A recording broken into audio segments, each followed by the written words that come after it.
Welcome to my YouTube channel. आज का हमारा नया वाला टॉपिक है जो बहुत ही सिंपल तरीके से आज मैं आपको पढ़ाने वाली हूँ। वो हमारा टॉपिक है द लैक ओपेरॉन सिस्टम। वो ये वाला जो टॉपिक है वो 12th के स्टूडेंट के लिए भी बहुत इम्पोर्टेंट है।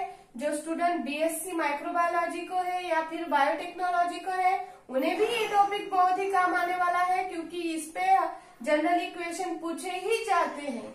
ओके फ्रेंड्स, जो ये लैक ओपेरॉन सिस्टम है ये आपको सिंपल तरीके से मैं आज बताऊंगी कि आपको ज्यादा से कम से कम स्टडी करके आप वो बहुत अच्छे मार्क्स ला सकते हैं।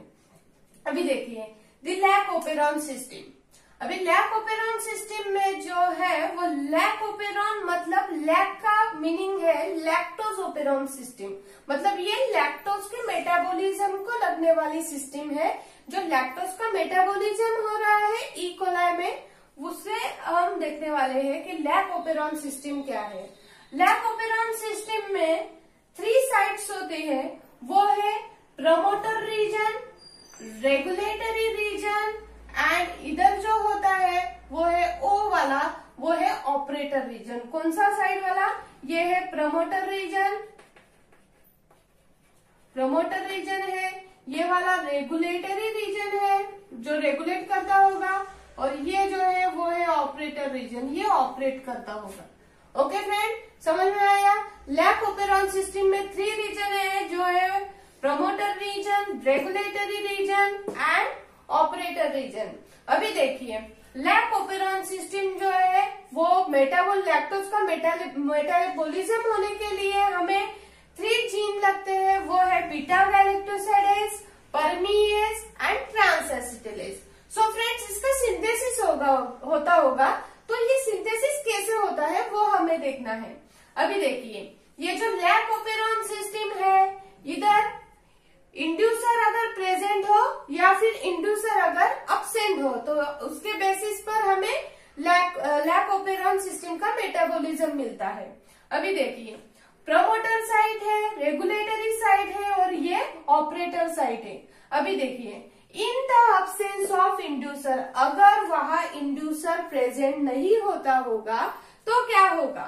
देखिए अगर इंड्यूसर अब्सेंट होगा तो इधर देखिए, अगर यहाँ इंड्यूसर नहीं है तो जो हमारा रिप्रेसर जो है वो रिप्रेसर क्या करेगा? ये जो है हमारा ये है रिप्रेसर। जो रिप्रेसर है वो ऑपरेटर साइड को जाके बाइंड हो जाएगा अगर इंड्यूसर नहीं रहा तो। अभी देखिए in the absence of inducer मतलब जो हमारा रिप्रेसर है, this repressor are directly bind to the operator region of lac operon system. अभी हमने देखा है कि ऑपरेटर रीजन अगर ब्लॉक हो जाएगा तो क्या होगा कि उसका जो ऑपरेटिंग सिस्टम है वो बंद हो जाएगा। हमारा mRNA मॉलिक्यूल जो है वो ट्रांसक्रिप्शन के लिए उसे बाइंड नहीं कर पाएगा। तो हमारा देखिए repressor bind to operator region and prevent the RNA polymerase from transcripting the operon system। मतलब ट्रांसक्रिप्शन वहां होता ही नहीं होगा क्योंकि हमारे रिप्रेसर ने हमारी ऑपरेटर साइट को कंप्लीटली ब्लॉक कर दिया है। अभी देखिए लैक ओपेरॉन सिस्टम में आपको क्या ध्यान में रखना है कि लैक ओपेरॉन सिस्टम जो है वो लैक्टोज का मेटाबॉलिज्म करती है। लैक्टोज का मेटाबॉलिज्म होने के लिए हमें 3 टाइप के जीन लगते हैं जो हमें ट्रांसक्रिप्शन से मिलते हैं। वो है beta galactosidase, permease enzyme and the transacetylase enzyme. So friends, इसका फंक्शन क्या है वो मैं आपको बाद में लिख के दूंगी। अभी देखिए कि बीटा गैलेक्टोसाइडेज जीन जो है वो बहुत ही इंपॉर्टेंट है for the entry of lactose into the cell. जो परमीएज एंजाइम है वो परमीएज एंजाइम जो है वो लैक्टोज का हाइड्रोलिसिस होने के लिए हमें बहुत ही इंपॉर्टेंट होता है, जो लैक्टोज को ग्लूकोज और गैलेक्टोज में डिवाइड करता है, मतलब उसका हाइड्रोलिसिस करता है। और जो ट्रांसएसिटिलेज है वो एसिटिल ग्रुप को ट्रांसफर करता है फ्रॉम एसिटिल कोए टू द बीटा गैलेक्टोसिडेज। तो ये फंक्शन जो है वो ये जीन के है जो लैक्टोज मेटाबॉलिज्म में हमें लगते हैं। अभी देखिए अगर इंड्यूसर अब्सेंट हुआ तो ये क्या करेगा? Repressor is directly bind to operator site and block the process of synthesis of this gene.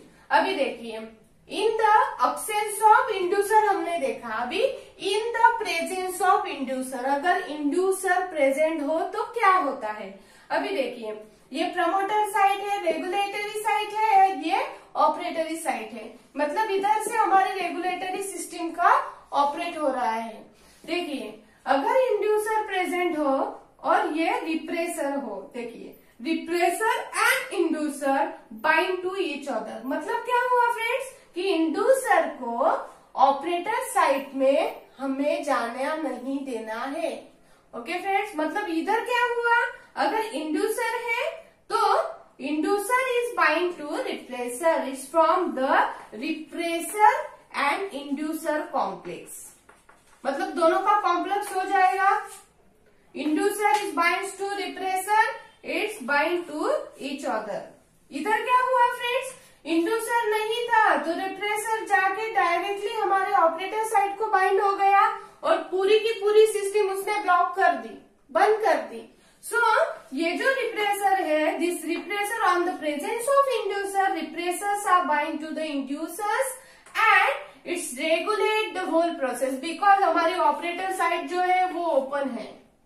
So friends, हमारा जो आरएनए पॉलीमरेज एंजाइम है वो ऑपरेटर साइड को बाइंड होगा और उधर हमारा ट्रांसक्रिप्शन का जो प्रोसेस है वो स्टार्ट होगा। उसके बाद लैप एमआरएनए जो है वो एमआरएनए हमारे 3 जीन्स को सिक्रीट करेगा, वो है beta galactosidase, permease enzyme and transacetylase. Okay friends, ये थी हमारी लैक ओपेरॉन सिस्टम। अभी एक बार मैं आपको फिर से भी समझाती हूँ कि देखिए, लैक ओपेरॉन सिस्टम जो है वो है लैक्टोज मेटाबॉलिज्म के लगने वाली, देन उसे में जो है वो हमारे 3 एंजाइम उसमें टेक पार्ट करते हैं, वो है बीटा गैलेक्टोसिडेज, परमीएज एंड ट्रांसएसिटिलेज। जब in the absence of inducer, in the lac operon system, in the absence of inducer, the repressors are directly bind to the operator region of lac operon system and the repressor bind to operator region and prevent the RNA polymerase from the transcribing the operon.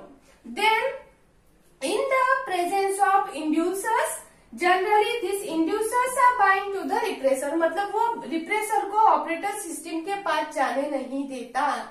जो क्या करता है, inducer is directly bind to the repressor, is from the repressor and inducer complex. तो हमारी operator site जो है वो open रहती है और हमारा जो आरएनए पॉलीमरेज है वो ऑपरेटर साइट को बाइंड होके हमारा ट्रांसक्रिप्शन स्टार्ट होता है और वो हमें जो 3 वाले जीन्स है, बीटा गैलेक्टोसिडेज, परमीएज एंजाइम, ट्रांसएसिटिलेज, ये सिंथेसाइज होता है और उससे हमें लैक्टोज का मेटाबॉलिज्म मिलता है। अभी जो फ्रेंड्स ये तीनों के जो फंक्शन है वो डिटेल में आप आपके नोटबुक में लिख लीजिए।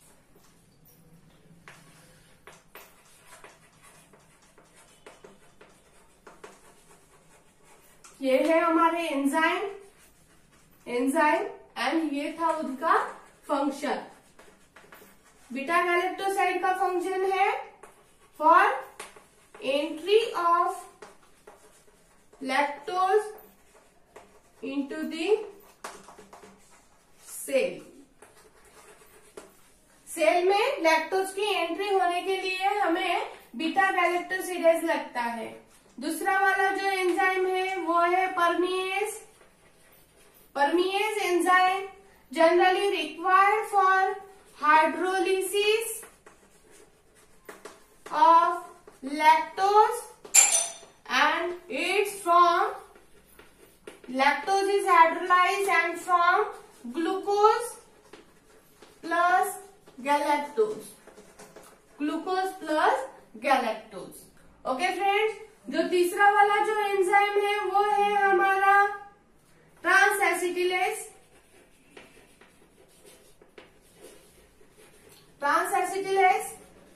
These 3 enzymes are very important for transfer the acetyl group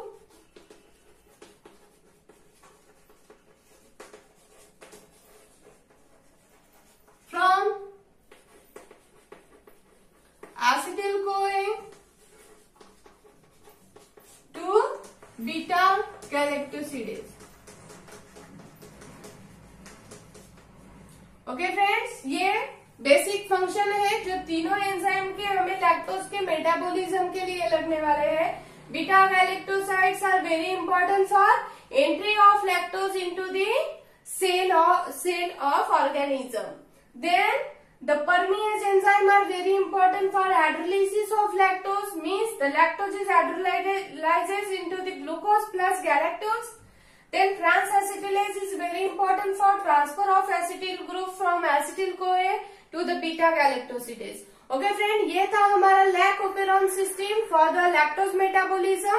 so friends, अगर आपको मेरे लेक्चर पसंद आई हो तो मेरे लेक्चर को लाइक जरूर कीजिएगा और मेरे चैनल को सब्सक्राइब जरूर कीजिएगा।